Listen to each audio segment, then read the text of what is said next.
10টি শর্তে Iran Israel যুদ্ধের বিরতি টেনেছে ট্রাম্পের মাধ্যমে মধ্যস্থতাকারী বিশ্বের ক্ষমতাধর রাষ্ট্রগুলো। মধ্যপ্রাচ্যের এই যুদ্ধ বন্ধে সর্বোচ্চ চেষ্টা চালিয়ে যাচ্ছে বেশ কয়েকটি রাষ্ট্র। এরই মধ্যে মধ্যপ্রাচ্য জুড়ে শতাধিক মানুষ নিহত হয়েছেন। CNN, আল জাজিরা, বিবিসির মতো গণমাধ্যমগুলো বলছে যে এটি যুদ্ধবিরতিতে যে শর্তগুলো ছিল সেই শর্ত ভেঙে লেবাননে সাম্প্রতিক সময়ে যে হামলা হয়েছে সেটি হয়েছে সবচেয়ে মারাত্মক হামলা।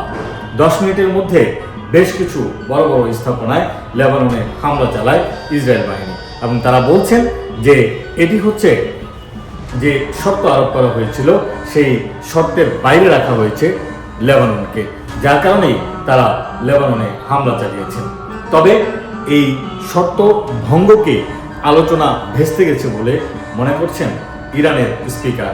ইরানের সংসদীয় স্পিকার এমনটাই কিন্তু তার যোগাযোগ মাধ্যমে বলেছেন। তবে সবশেষ কি পরিণতি হবে ইরানের?